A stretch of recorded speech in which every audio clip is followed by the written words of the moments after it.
Subscribe کے button پہ click کریں، بیل کے آئیکن پہ کلک کیجئے تاکہ ہر نئی ویڈیو کی نوٹیفیکیشن آپ کو مل جائے۔ جمعے کے دن عصر کے وقت مسجد میں ہی نکاح کرنا سنت ہے؟ یہ اہم ہی جھوٹ مشہور ہے، نہ تو مسجد میں نکاح کرنا سنت ہے، نہ جمعے والے دن عصر کے وقت، یہ تو اہم ہی لوگوں نے مشہور کیا ہوا ہے۔ ویسے اگر کوئی آپ سمجھتا ہے مسجد میں کرنا چاہتا ہے ضرور کرے، اس طرح کی کوئی حدیثوں میں نہیں ملتا کہ مسجد میں ہی سنت ہے۔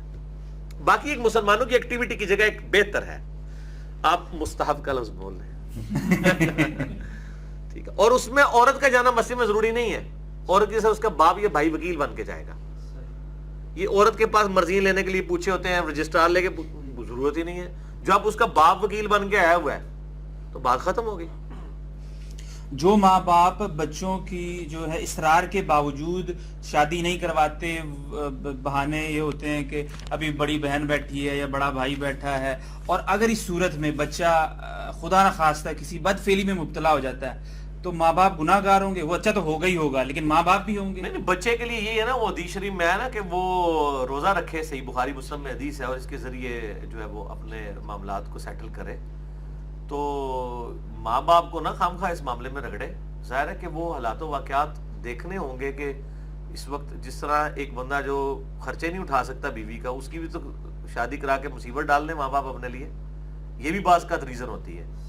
تو ماں باپ نہیں کرنا، اس نے خود ہی ہے، یہ تو نہیں ہے کہ بندہ وہ مطلب اب خود کرنا شروع کرتے سر جدو دیہڑی روزہ رکھے گا راتی انہوں ہوش ہی نہیں ہوئے گی۔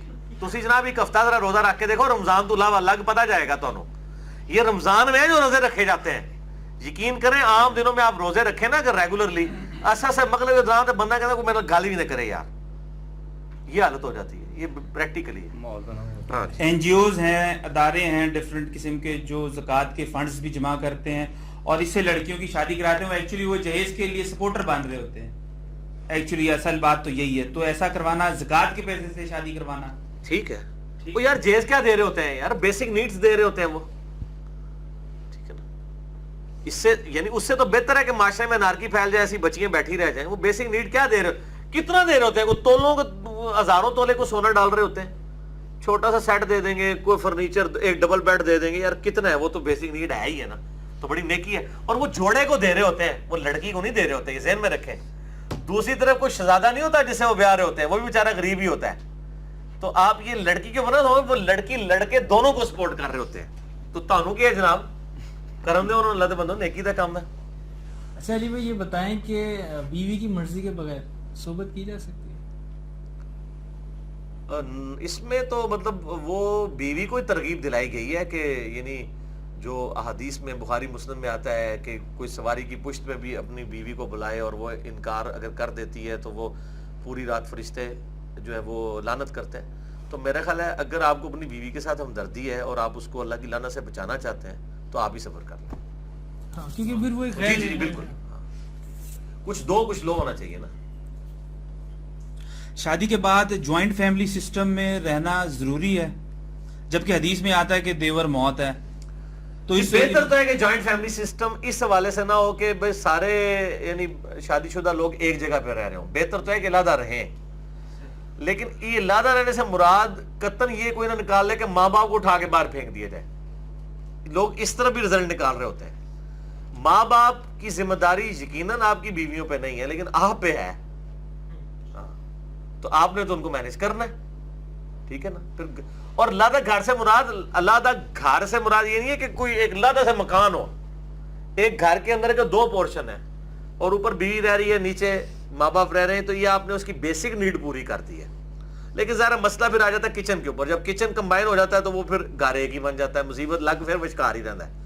اصل مسئلہ ہی کچن کی بادشاہت کا ہوتا ہے، اس میں پردہ کرنے کے اہتمام میں بھی جو بڑی تکلیف ہو اس جاتی میں ہے جو خواتین پردے والا موقف ہے میرا خیال ہے مولانا ساق صاحب کا بہت مضبوط موقف ہے کہ اس میں پھر نگاہوں کا پردہ ہے، جس حد تک بچ سکتے ہیں آپ بچیں، ٹھیک ہے، تو وہ اس میں یہی ہے، دونوں طرف سے احتیاط ہو اس طرح کے معاملات میں۔ بہو جو ہے وہ ساس سسر کے لیے کس حد تک خدمت کرنے کی جو ہے وہ پابند ہے؟ کسی حد تک کوئی پابند نہیں ہے، قطعاً نہیں ہے۔ وہ ناراض نہیں ہو جائیں گے ساس سسر؟ تو ساس سسر کو بتائیں کہ آپ کے بچے نے کام یہ کرنا ہے، وہ کرے، پریکٹیکل بات کریں نا، پریکٹیکل آنسر دے رہے ہیں، جی پریکٹیکلی میں آسان کرنا پاسبل نہیں ہے۔ کیا چیز؟ والدین کی مرضی کے بغیر شادی نہیں ہے، ان کی مرضی کے ساتھ آپ وہ لے اگر والدین کی مرضی سے کیے پھر آپ بے فکر رہیں پھر والدین جانے اور جو جس کو لے گئے ہیں وہ جانے، پھر آپ ٹینشن ہی نہ لیں. ٹھیک ہے. اچھا خواتین کے حصے ہے اسی لیے اس ٹاپک میں ڈالا. یہ صرف بتا دیں کہ موضوع پر مسح کرنے والی حدیث سے استدلال کرتے ہوئے اگر کوئی خاتون جو ہیں وہ نیل پالش لگانے سے پہلے وضو کر لیں تو بقی اگلی جو ہیں 5 نمازیں وہ اس وضو کے ساتھ یا دوبارہ وضو دہرا سکتی ہیں اسی نیل پالش کے اوپر. دیکھیں نیل پالش لگانا کوئی ایلفی نہیں لگ گی جو اترے گی نہیں. وہ نیل پالش ریموور کوئی اتنا ایشو نہیں ہے، فوراً سے کر کے وضو سے. میں تو اس بالکل اس چیز کو صحیح نہیں سمجھتا کہ اس طریقے سے وہ موضوع کے اوپر اسے قیاس کیا جائے. ہاں سکارف کے اوپر قیاس کر سکتے ہیں کیونکہ بخاری مسلم میں حدیث ہے کہ آپ صرف وضو کے لیے پگڑی کے اوپر مسح کر لیا کرتے تھے. تو اگر ایک عورت حجاب میں رہتی ہے سکارف میں اور بار بار ظاہر اس کے اوپر وہ قیاس کر سکتی ہے. یہ نیل پالش والا مسئلہ نہ کرے اور اس کے لیے ریموور رکھ لے. دوسرا نیل پالش جو ہے مطلب خام خواہی اس کو خوبصورتی کی علامت بنایا گیا. مجھے تو کسی طرف سے بھی یہ مطلب یہ تو عورتوں کو تو لگے گا نا، تو آپ تو خیر اگر وہ خود سمجھتے ہیں نہیں. عورتوں کو دیکھیں، عورتوں کی خوبصورتی سب سے بہتر مرد جج کر سکتا ہے. ٹھیک ہے نا جی. عورت خود تو نہیں جج کر سکتی، وہ تو کوئی خود بھی اپنے آپ کو جو مرضی سمجھتا رہے. اب کئی مرد ہیں وہ کانوں میں بالیاں لگا کے اپنے آپ کو حضور سمجھ رہے ہوتے ہیں. یہ تو آپ عورتوں سے پوچھیں یہ کیا لگ رہے ہیں، مراسی لگ رہے ہیں. تو وہ میں اس لیے کہہ رہا ہوں کہ مجھے نہیں سمجھ آتی اس کے اندر کیوں اتنی زیادہ لوگوں نے اس کو مصیبت بنا لی ہوئی ہے. بلکہ مجھے کو بتا رہا تھا وہ پاکستان میں کسی نے نیل پالش منگوائی تو وہ اس میں کوئی کیمیکل صحیح نہیں ڈلے ہوئے تھے تو وہ چپکتی مطلب وہ ہاتھ اتار کے تو مطلب ہاتھ سے ہی اتر جاتی تھی. وہ اس کی بک نہیں رہی تھی. اس کو کسی نے مشورہ دیا کہ آپ اس کو اسلامی ٹچ دے دیں کیونکہ یہ نماز پڑھنے والی عورتوں کے لیے نیل پالش ہے جو آسانی سے ایسے ہاتھ سے اتر جائے گی. تو وہ بک گئی ساری.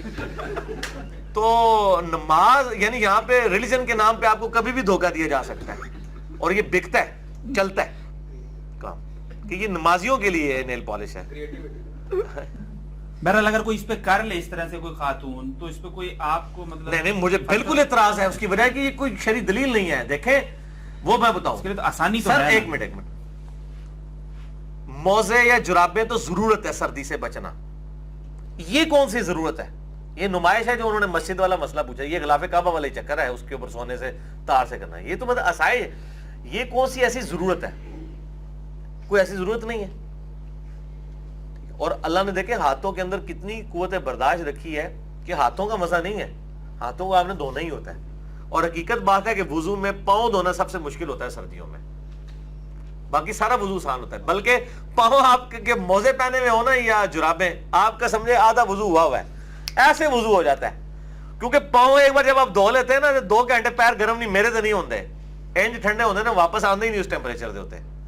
تو اس لیے جدھر آسانی تھی وہ دی ہوئی ہے. اور یہ کون سی اتنی آگ لگی ہو؟ یہ کون سی عورت ہے جس نے روزانہ یہ کرنا اور روزانہ اس کو ایشو ہوتا ہے؟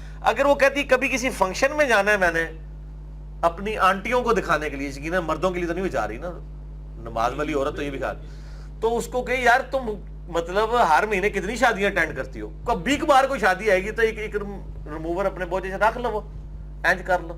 اور عموماً آج کل تو ایشو ہی نہیں. کراچی میں تو رات کے وقت شادی ہوتی ہے نماز تو ہوتی ہی نہیں ہے.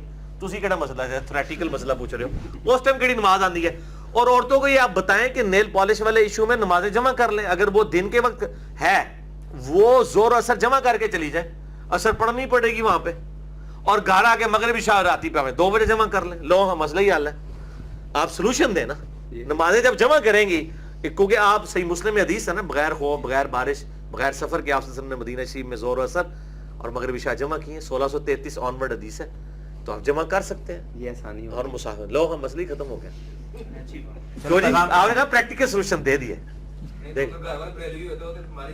نہیں ان کو بتائیں بریلوی بھی صحیح مسلم مانتے ہیں. مسلم نہیں نا بریلوی تو مسلم نے کیوں نہیں مانتے؟ ہاں تو پھر انہوں نے سنی اور ٹنی نہیں سنی کرو نا انہوں نے دسو نا. اس کا ذرا سا تفصیلی جواب دے دیجئے گا. اور میں آپ کو بتاؤں جب مطلب کی باری آتی ہے یہ ہو بھی جاتے ہیں. شیخ زبیر صاحب نے بتایا اور یہ بالکل سکھا راوی نے وہ کہتے بتایا کہ کراچی میں ایک مسجد تھی. وہ مسجد بنوائی بریلویوں نے، امام رکھ لیا انہوں نے اہل حدیث. اور انہوں نے پتہ لگا انہوں نے کہا بھائی جی انہیں پہلے دن 8 تراویح پڑھائی. انہوں نے کہا جی تراویح تو ہوتی ہیں 20. انہوں نے کہا بھائی جی یہ تراویح جڑی ہیں نا مطلب 8 ہی انہوں نے کہا نہیں اسی تو 20 پڑھنی ہیں. انہوں نے کہا تہاڈا کر لینے ہیں. ਉਹਨੇ ਰਾਮ ਨਾਲ ਤੁਹਾਨੂੰ ਪਤਾ ਹੈ ਹਦੀਸ ਦੀ ਤੇ 8ਵੀਂ 20 ਬਾਅਦ ਖਤਮ ਹੁੰਦੀਆਂ ਨੇ ਤੇ 20 ਫਿਰ ਕਦੋਂ ਮੁੱਕਦੀਆਂ ਹੋਣਗੀਆਂ 2 ਦਿਨ ਦੇ ਲੋਕ ਬੜੀ ਤੀਸਰੇ ਦਿਨ ਉਹਨੇ ਕਿਹਾ ਕਿ ਉਹ 8 ਵਾਲੀ ਹਦੀਸ ਵੀ ਹੈ